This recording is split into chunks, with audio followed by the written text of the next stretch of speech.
Ang Pasko ay panahon ng mga pangarap.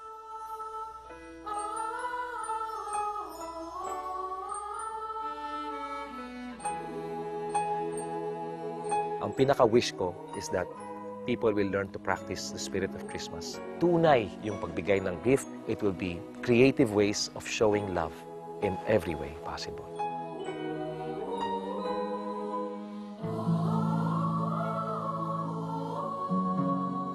Hindi lahat ng tao merong oportunidad para tumulong. Pero once na may tumulong at kaya mong tulungan, tulungan mo na. Kaya lumapit siya yun, ibig sabihin meron kang maitutulong sa kanya.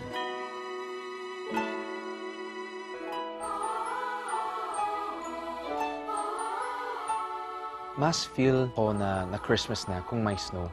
Namimiss ko talaga yung pamilya ko dahil sanay na ako sa kasama ko sa pamilya ko pag Christmas.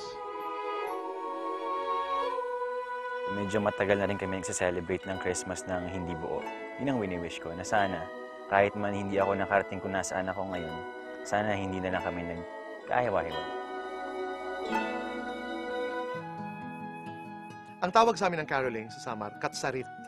Yung para bagang pag-alala noong journey ni Mama Mary at St. Joseph. Sinasagot yun ng may-ari ng bahay. It was a conversation in song. At as we talk now, namimiss ko yun.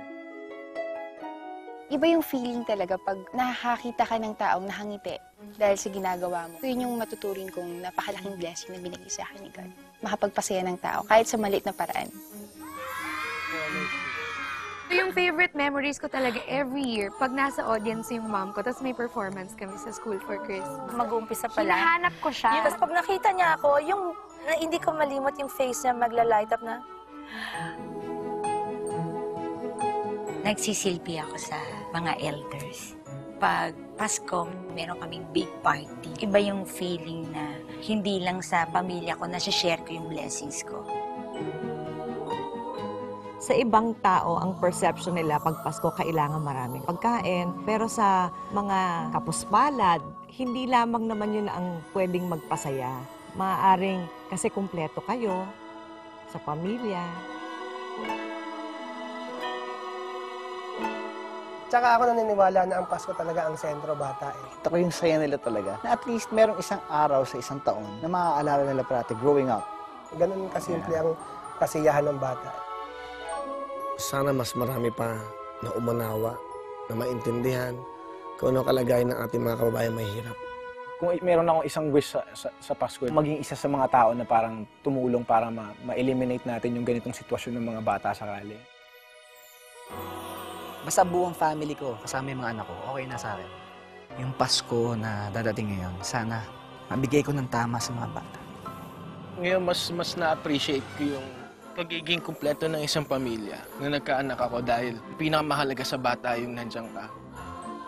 When parents start commenting on how well you raised your children, that's the greatest gift that a child can give you. I would like to see my dad na ang dami pa niyang napapasaya. Magmula nung nalaman namin that our mom was sick, every day that she has been alive has been Christmas for us.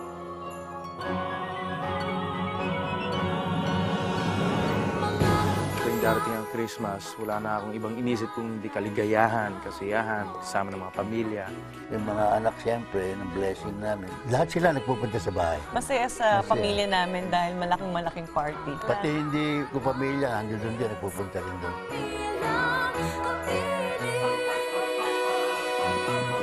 We make it a point na ito namin yung mga bata na na-enjoy nila yung Pasko. We tell them na you share your blessings.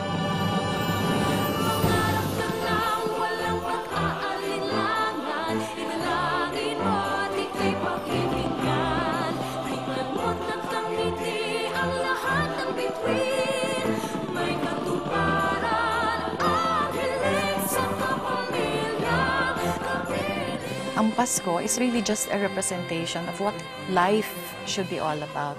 At ang ibig sabihin nito ay pagmamahal lamang eh. Wala nang iba pa.